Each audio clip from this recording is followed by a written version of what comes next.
Well, good evening. Welcome to another SundownSurmisings. My name is PJ Deming, and I'm here with Pastor Gregory, Daniel Gregory, and we're glad that you're with us tonight. This is our 32nd opportunity. 8 months you all have been with us, and we're so grateful that you have tuned in different times of the sermons to share time with us. Yeah, and if you missed any of those, you can always go back and look at them because they're all posted. If you found this one, you can go back and look at the other ones, or if you're just searching. Okay, can I just see a breath come out of you? Can you just take a deep breath? Okay, what that is for this teacher next to me is that finals are done. Yeah. Grading may not be done. Nope. But we are done with this semester.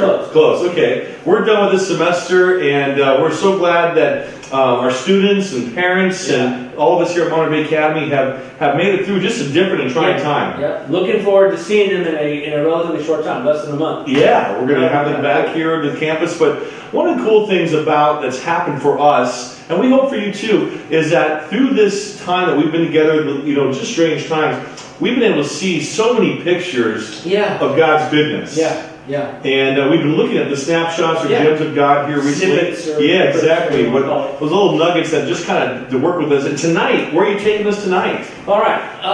Matthew 27 is a well-known story, right? It's the crucifixion of Jesus and the trial and stuff.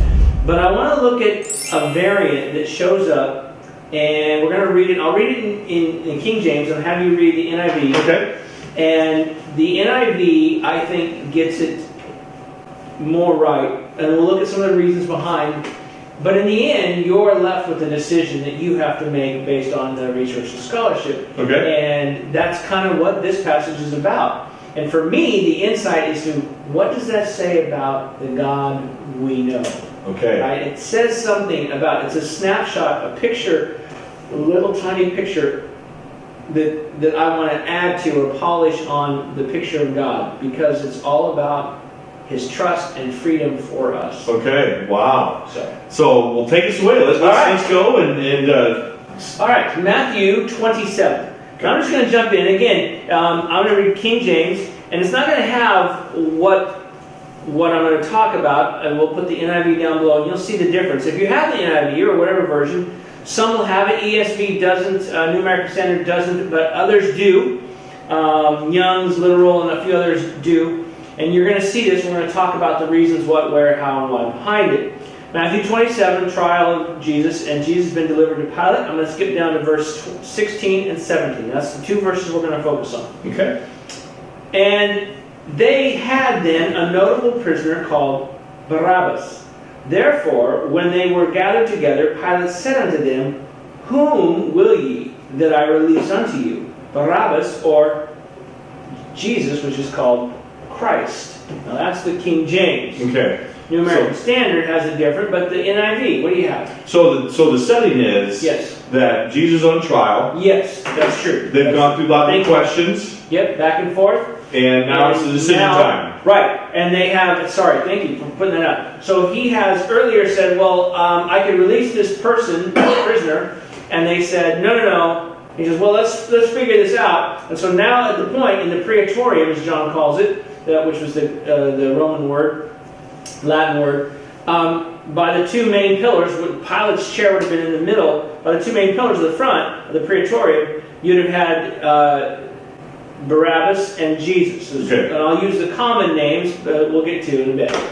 Okay, well the NIV says this, verse 16 and 17, At that time they had a well-known prisoner whose name was Jesus Barabbas. So when the crowd had gathered, Pilate asked them, Which one do you want me to release to you, Jesus Barabbas or Jesus Barabbas, who is called Messiah? Yeah. Now, some of you are like, whoa. Okay, wait a minute. Yeah. There's a Jesus Barabbas. Yes. Now, there are, and I'm going to get to the meaning of that. I'm going to give you a little textual reference. There are several reasons why this is debated and why some kept it and NIV keeps it and others don't, back and forth. It's a textual variant. What that means is, so we have no original manuscripts. When Matthew wrote or Mark wrote or Luke wrote or John wrote, we don't have those. Okay. What we have is copies of what they wrote. And we regard some as seem to be more faithful than others. The biggest thing is, how far back does it go? Like for John, we have the oldest set of manuscripts, papyri, actual papyri. And we figure it's got to be close to when he had, when one or two iterations, because there was no Xerox machines like modern day. There's no email, no send me a copy of that, what do kids do with their phone? They send me a screenshot, right? Right. So they had what would do like the Masoretes. There would be one person would have original, and they'd be writing down painstaking. And they were incredibly detailed. They had numbered how many letters would be across, how many letters would be down. Wow. Everything was so detailed that we know that the Masoretes made only a handful of mistakes over thousands of years. Okay. Because the Dead Sea Scrolls are almost identical to what we have now. And we just know that those guys were incredibly. Now, the time after the early church, it becomes a little less. They had what we call scriptoriums. And that's where they came up with a better idea. Okay. Instead of one person, one script, one person, one script, right? They had one person who'd be up in front, let's say at a podium. Okay. And there might have 7 or 8 or as many as 12 in some rooms, monks or whoever would be listening. One person would read, and they would all be writing. Oh, wow, okay. And they would simply copy what the person said. Now, the problem with that becomes, if as a teacher, you got some students who be paying attention, and correct. Some students who pay a little less attention. Okay. Right? And we even know that there's some places where it goes, and there's obviously then a gap, Yep. and then that manuscript picks up. And so we think, well, maybe the guy stepped out to go to the bathroom or something, whatever, right? And so we have little names for all these, but the various things we call glosses, where there's some sort of mistake, or we can tell something happened, because we have other ones to compare it to. One of the oldest manuscripts is the Syriac, and in the Syriac it lists Jesus Barabbas. Now it's not the oldest, but it's one of the oldest, and it goes way back. And we have apparently a testimony from Origen, who is a patristic father who lived shortly after that time, who said the guy's name was Jesus Barabbas, which is what led Bruce Metzger and other Greek scholars to include this, which is why NIV, and for Adventists, one of the major people who collaborated with Bruce Metzger, we have two, and I just went blank. One was my major professor, Dr. Richards, who was at PUC, but the other one was at Andrews. Oh my goodness, Sake Kubo. Okay. And Metzger is considered the standard. So every Greek student you're going to get a Bible, it's the Metzger thing. And anyway, Metzger felt like the witnesses were succinct enough that it should be included. So the NIV has kept that. Others were like, well, there are other manuscripts where it doesn't, but there are several reasons, and I'm going to go for both, so that people can kind of see what the issue. There are people who said, well, it would make sense that the Jesus Barabbas got glossed out because it would be confusing to somebody. I imagine if you're sitting reading, did you just say Jesus twice? Is that once or twice? Right. Or if you're behind, let's say the person's reading really fast, right? If you're taking notes at a meeting, this happens all the time. Somebody's saying something and my ear skips from one word I heard to another word. Right. Or we see this also in some Greek manuscripts where somebody's copying and they skip from one word that open the door, and their eye just happens to land, and there's another phrase down below, open the door, and they literally miss those couple of lines. Right. It happens. And so we can see lots of reasons why it could have been glossed out. Okay. There are other old manuscripts where it's not, and maybe the story is, we think, maybe it was not listed that way, but it appears to be the patristic fathers seem to, in conversation, indicate it was. Okay. So there are evidence for having it there, and there's evidence for maybe it wasn't that way. Mark doesn't include that. Luke doesn't include it. John doesn't include it. But they also had different focuses. For Matthew, one of Matthew's big focus, or foci, is to understand the contrast between Jesus, who he was, and the Jewish culture, what it had been, and what it was. In other words, almost 27 times in Matthew, the phrase is, and this fulfilled the prophecy of. So the fulfilling of the prophecy of, right? 3 times alone, just in the crucifixion scene, this fulfilled the prophecy is reminding us that Jesus was the fulfillment of everything the Jewish culture had looked forward to. He was the fulfillment of the temple. He was the fulfillment of Jeremiah's prophecy and Isaiah's prophecy, down to the fact that Matthew mentions that the money that Judas used to betray Jesus came back, and they bought a potter's field with it, and he says, and that fulfilled Jeremiah. I mean, everything. They didn't tear a string because that was prophesied by. And this, so there is just tons of stuff. That's a huge importance for Matthew. But on the flip side is the fact that that was what the Jewish culture had looked forward to, what they had been. Okay. But what they are now is they're denying him, they're beating him, and in fact they challenge his ability to fulfill prophecy. Matthew's the only one that says when Jesus is struck, they say, prophesy to us, tell us who struck you. Right? So it's a clear contrast between Jesus fulfilling prophecy and the current people at the time not seeing that. And thus, when Jesus dies at the cross, the Romans say, truly, this was the Son of God.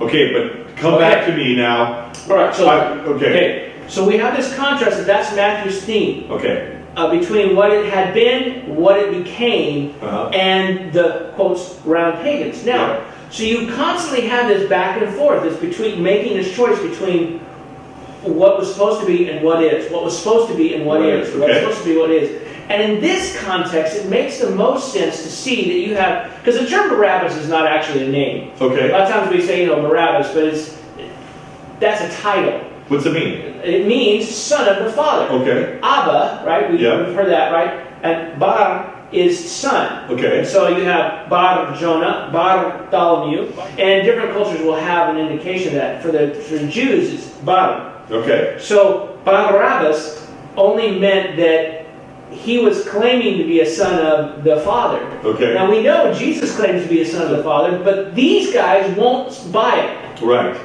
But this guy who leads a rebellion, right? Okay. We'll come back to that again. Okay. Right? There's going somewhere.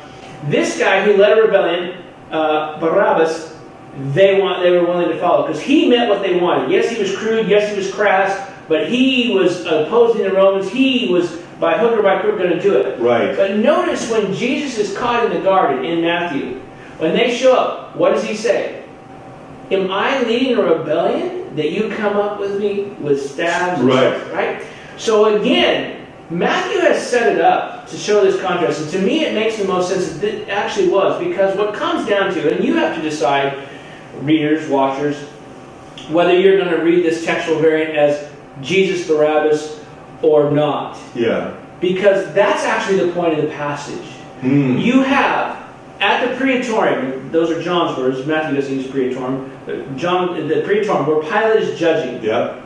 You have Yeshua Barabbas and Yeshua Barabbas, both claiming to be Son of God, both claiming to be the Messiah. One to do it by military force and power, and one who says, my kingdom is not of this world. And which Yeshua will you choose? Which one stands as your king? And to me, I'm positive, from my way of thinking about God, who tries to make it abundantly clear for people to do, it couldn't have missed them. And as Adventists, I don't know why it gives us the insight that yes, that's the way it was, that they were confronted. Do you want this king or this king? Which leads us to, for me, the conclusion and evidence is Pilate says, Jesus Barabbas, this one, or Jesus, the one called the Messiah, the Christ. Right? He is technically doing a dangling comparison, and in fact, the definite article in front of the first name for Barabbas seems to indicate that these two people are being compared. One claiming to be the Messiah, this one claiming to be the Messiah. Which Messiah will you choose? You know, what struck me just as you said, which king, this king or this king, which is interesting later on. They choose Jesus to be put to death. Jesus, Son of God, our Savior, the one I know. And they place on his cross King of the Jews. Yes, Pilate writes it. In fact, John records that when the Jewish leaders saw that, they went back and said, "Oh, no! Don't write that he's the King of Jews. Write that he claimed to be King of Jews." And at that point, Pilate's like, "I'm done. I've written what I've written. I've written what I've written. Yeah. It stands." Wow. Yes. Yeah. So so the takeaway is that we today have the same choice. Yes. Yes. Wow. How you want to read, and then I leave it with that. You can read this textual variant, and will it make a difference in your salvation? I'm not sure, but for me, it's just another picture of how God respects us so much that He allows us to read and to think for ourselves, to study and to come to conclusion, right? Because it all comes down to how do you read, right? How readest thou? But in the end, the question for all of us, whether you read it that way or not, is the same thing. Which one are you going to choose? Which are you going to choose? Who do you choose? And to me, that is one of the absolute hallmarks of what makes God great. He could command obedience, but He asked. He asked. He could command light, but He says, let there be light. He could dictate and said, there will be this, but He says, let there be. Right? You know, there's a powerful song, and I don't know who's singing, but it said He could have called 10,000 angels, you know, to rescue him, to come down, and, you know, and yet He didn't. He you know, allowed the choice to happen.